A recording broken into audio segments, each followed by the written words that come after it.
హల్లెలూయా. ప్రియమైన కీర్తివారి ఫలము గ్రామ ప్రజలకు ప్రభువైన యేసు నామములో మా నిండి కృతజ్ఞాస్తుతులు ఆ ప్రభు వారికి చెల్లించుకుంటున్నాం. ఈ సాయంత్రం సమయంలో యేసు ప్రభువారు యేసయ్యను గురించి కొన్ని మాటలు మీకు చెప్పాలని ఆశతో కొద్దిమందిగా మేము కలిసి వచ్చినాం. మాకంటే వీళ్ళు చాలా పెద్దవాళ్ళు, వృద్ధులు, యవనులు. వీళ్ళు కూడా వ్యవసాయం చేసుకొని కష్టపడి జీవించిన వారు. మంచిదే. భూమి మీద భగవంతుడు అనేకులకి అనేక విధాలుగా అనేక రూపాలుగా బతకమని దేవుడు సెలవిచ్చిన వాడుగా ఉన్నాడు. అందులో మనం కూడా ఒకటి. ఇక్కడ ప్రభువైన యేసుక్రీస్తు గురించి వీళ్ళు ఎందుకు ఇలాగ చెప్పాలి అని మాట సందేహం అనేది మీకు కలగొచ్చు. అది అనేకులు కూడా కలుగుతుందండి. అలా నాను ఒకప్పుడు నా యవన జీవితంలో యేసయ్యను గురించి ఎందుకు ఇలా చెప్తున్నారని కూడా నేను చాలాసార్లు విమర్శించిన వాడిని.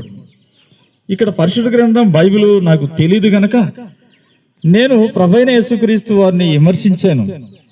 అయితే పరిశుద్ధ గ్రంథం బైబిల్లో సారాంశము మాట అంటే ఏమిటంటే మార్కు సువార్త 16వ అధ్యాయము 15వ వచనంలో స్వయంగా ప్రభువైన యేసుక్రీస్తు వారే సెలవిచ్చాడు, మీరు సర్వలోకానికి వెళ్ళి సర్వ సృష్టికి నా సువార్తను ప్రకటించుడి.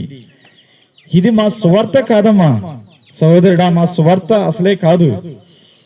మేము కూడా మీలాంటి వాళ్ళమే. మేము కూడా పాపాత్ములుగా పర్యాణంలో తీసుకురాబడ్డాం. ఇక్కడ నా సువార్తని ప్రభువైన యేసుక్రీస్తు ఎందుకు చెప్పాడంటే ఆయన ఈ లోకానికి వచ్చి పశువుల పాకలో జన్మించాడు. అంతేకాదండి, ఆయన దరిద్రత అనేది అనుభవించాడు. 33.5 సంవత్సరాలు పాపం లేనివాడుగా జీవించి ప్రభువైన యేసుక్రీస్తు వారు ఆయన సిలువలో వేలాడబడ్డాడు. వేలాడబడ్డమే కాదండి, మరణించడమే కాదు, ఆయన సమాధి చేశారు. 3వ దినమున ఆయన సమాధిని కలిసి సజీవుడిగా లేచాడు. అంటే ఆయన మరణ, భూస్థాపన, పునరుద్ధానమును గురించి ప్రకటన చేయమని ప్రభువైన యేసుక్రీస్తు వారు సెలవిచ్చాడు. లాస్ట్ లో ఒక మాట అంటాడు, వినినవాడు రక్షించబడును. తల్లి, ప్రభువైన యేసుక్రీస్తు మాటను వింటే నువ్వు రక్షించబడతావు.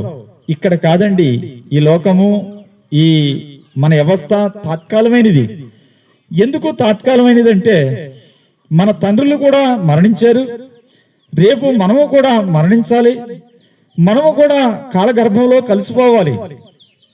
ఒక భక్తుడు దావీదు తన కుమారుడైన సొలొమోనుతో అంటాడు, నాయనా, లోకస్తులు పోయే మార్గంలో నేను కూడా పోవలసినది గనుకనే నీవు ఈ లోకంలో జాగ్రత్తగా బతుకు అని సొలొమోనుతో దావీదు అనే రాజు సెలవిచ్చిన వాడుగా ఉన్నాడు. కనుకనే మనం కూడా ఈ లోకం విడిచి వెళ్ళిపోవాలి. విడిచిన తర్వాత మనం ఎక్కడ ఉంటామనేదే ప్రశ్న జవాబు. అనొచ్చు, రేపు మరణిస్తే ఏదో తక్కడే బిక్కుడో ఎవరు తెలుసు. కాదండి, ఇక్కడ పరిశుద్ధ గ్రంథం బైబిల్లో ఎందుకు ఇలాగా మాట రాశాడంటే చూడండి, ఇక్కడ పరిశుద్ధ గ్రంథం బైబిల్లో హృదయము శుద్ధి గలవారు ధనిలు, వారు దేవుణ్ణి చూసిదరు అని మత్తయి సువార్త 5వ అధ్యాయం 8వ వచనంలో రాసిన వాడుగా ఉన్నాడు.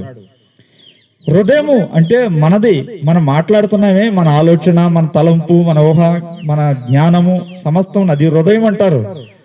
అది శుద్ధంగా ఉండాలి, పరిశుద్ధంగా ఉండాలి.